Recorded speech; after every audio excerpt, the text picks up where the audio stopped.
Hello, everybody, and welcome to this week's lesson. You're not going to be seeing my lovely face today, but we're just going to kind of go through this lesson. I know that we have about 6 weeks left of school left, so we're kind of putting our nose to the grindstone here, and you're getting a lot of stuff done. So I thought I'd kind of talk about this. We're going to be talking a little bit about speeches.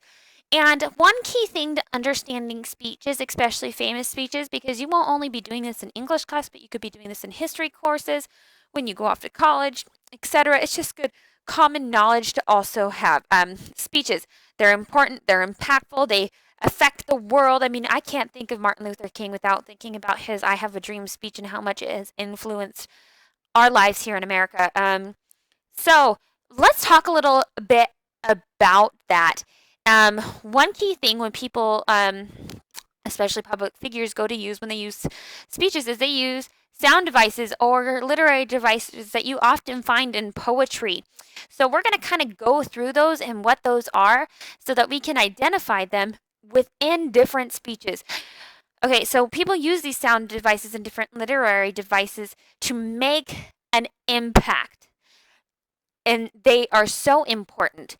They want to make an impact that's going to help people remember what they're saying so that we can carry it with our hearts forever. I mean, Martin Luther King, I have a dream. I have a dream. I have a dream.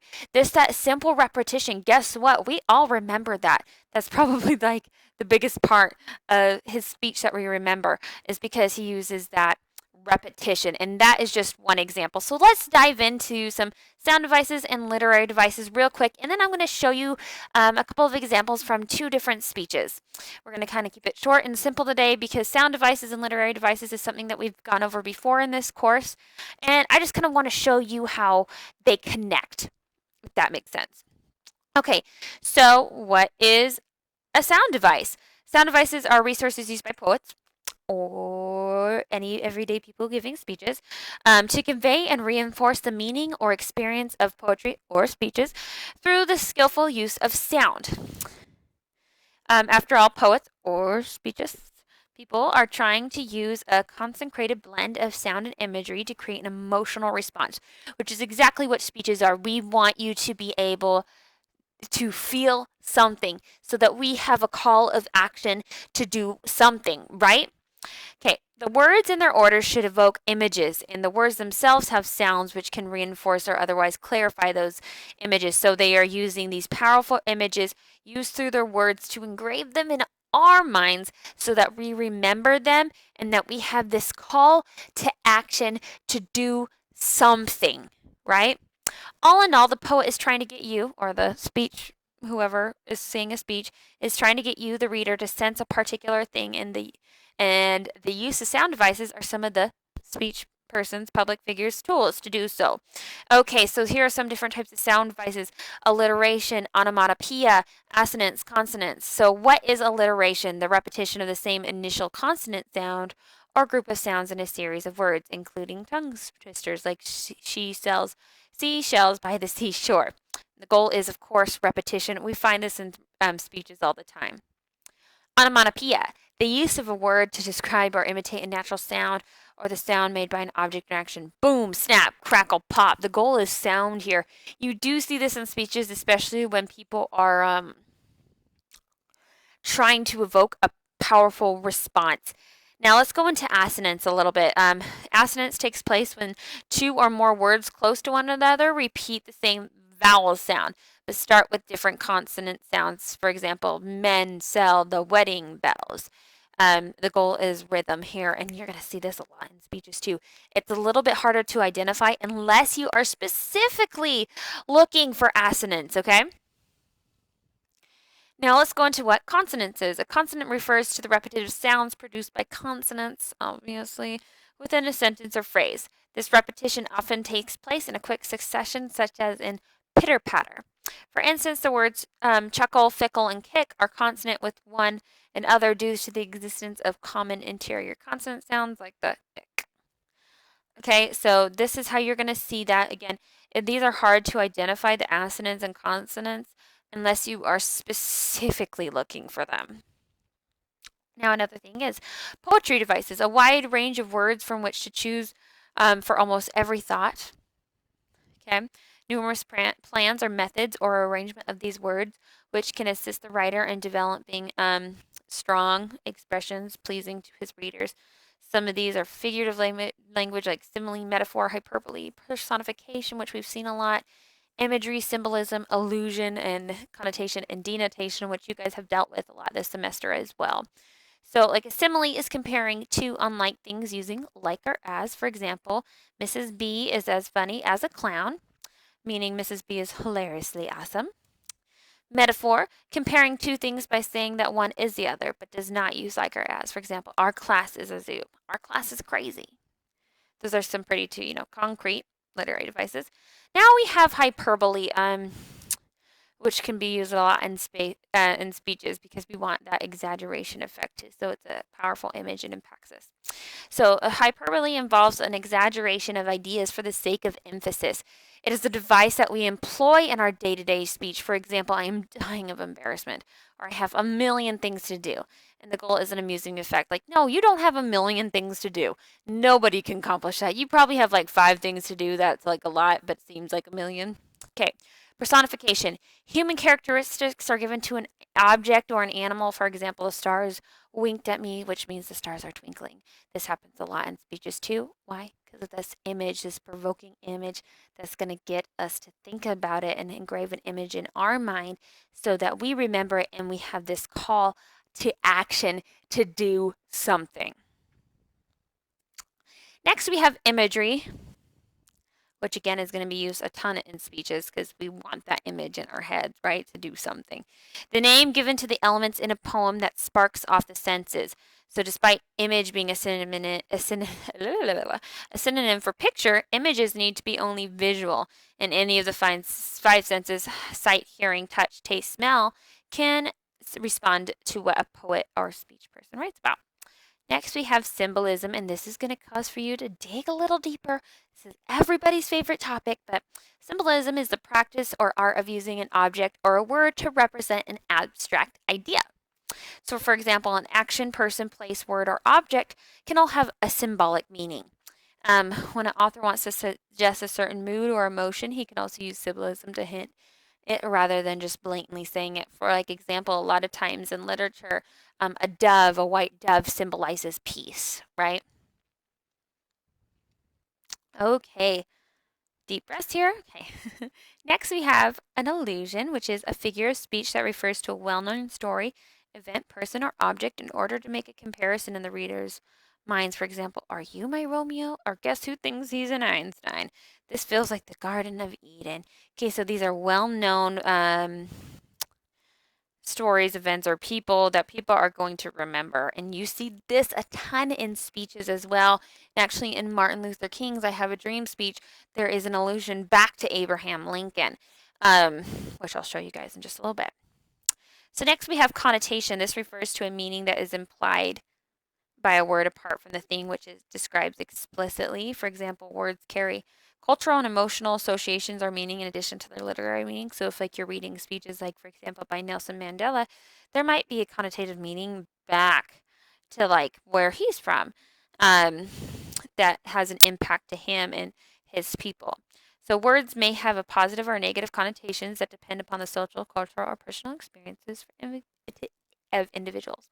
So this connotation is very much going to be impactful by the cultural and personal to you. So for example, being dog face is a negative connotation because nobody wants to be called like a dog face. Like that would mean like you're ugly, right? Nobody wants to be called that. So that is a negative connotation. It's a negative association. Being childish is also a negative connotation, especially if like you're a teen or an adult. Someone's like, oh, stop being childish. Like you're not a child, but somebody's implying that your behavior is like a child. And so that would be a negative association. But when you're like, oh, I just feel so at home here. Like when I'm on vacation by the beach, I'm like, oh, I just feel so at home here. No, that's not my actual home, but I feel that sense of peace.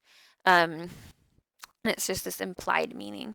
Or for example, just like we talked about how what a dove symbolizes peace, but those are also a positive connotation onto what that means. So symbolism and sometimes connotation can kind of go hand in hand, like with the dove, for example. Next, we have denotation, which is literally the dictionary definition of a word. So if you search up for the meaning of the word dove in a dictionary, you will see that it's like a type of pigeon, a wild domesticated bird having a heavy body and short legs. In literature, however, you frequently see dove referred to as a symbol of peace. So that will kind of be more connotative as far as the dove it goes. But if something's denotative or has a or is denotation, is a literary definition. So if somebody's like, well, the definition of peace is this, like that would be a denotation, right? Okay, so we're not going to get into that, but those are kind of, those literary and sound devices and poetic devices that kind of help meaning, and you're going to see these in speeches all the time. So now what I'm going to do with you is I'm actually going to share with you a couple of speeches. Just we're not going to do the whole thing here, just a little bit, because I want you to be able to see that, hey, you know what?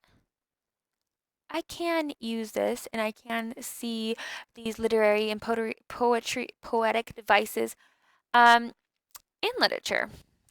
Sorry, I'm just trying to make this a little bit bigger so that it pops up on the screen. Okay, so we're actually just going to get right into the I Have a Dream speech by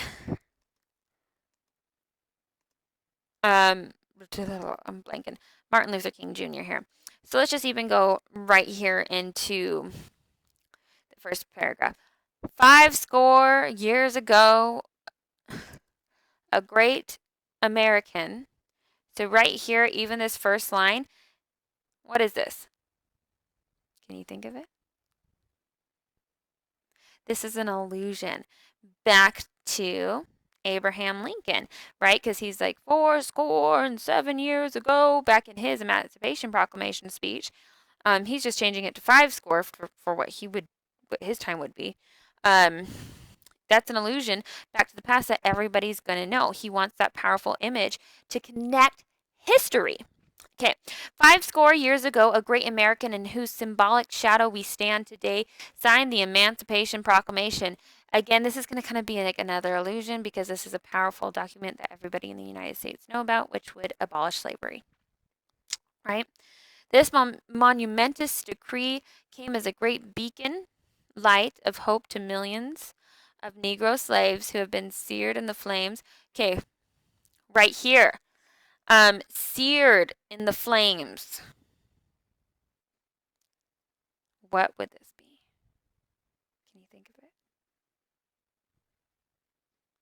One, this would be for sure imagery.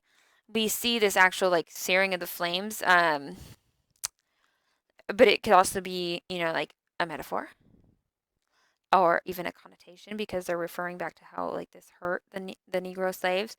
Not hurt really. It was a great beacon of light, which is also another form of imagery right there. Because this great beacon, let's back up a little bit, great beacon of light, you can actually, if you close your eyes and try to picture that, that's how these slaves felt, right, when the Emancipation Proclamation was passed, because it was such a great symbol of hope, which this could also be symbolism. See, there's so many things here. Because they would be freed. And seared by the flames is this imagery. It's almost like this connotative metaphor to how they felt during these horrible times. And Martin Luther King is using part of his speech for this because he wants to create this powerful image in our minds. Okay. In the flames of withering injustice. It came as a joyous daybreak. Again, this is like imagery right here, and withering injustice is imagery again, to end the long night of their captivity. And right here, long night, that could be a bit of a hyperbole right here, because like literally there is no such thing as a long night. Like that's an exaggeration.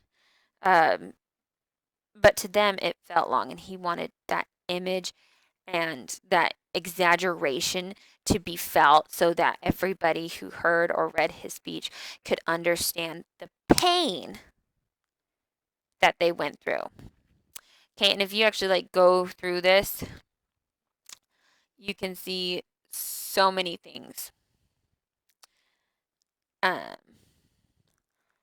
As so many literary and sound devices and poetic devices, etc., are all found in this thing or in this speech because he wants to evoke an image in her head. Like, look, I have a dream today.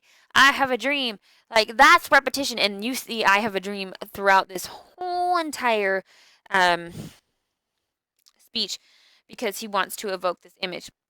Again, these literary and sound devices and poetic devices, whatever you want to call them, are so important to speeches because they have this powerful effect that engrave an image on our mind. He's wanting this to do this intentionally so that we can actually picture what it would be like and have this powerful pang into our hearts so that we can have this call to action. And his whole goal of this speech was, to end racism, to end all these ridiculous laws that they had back then, for really equality.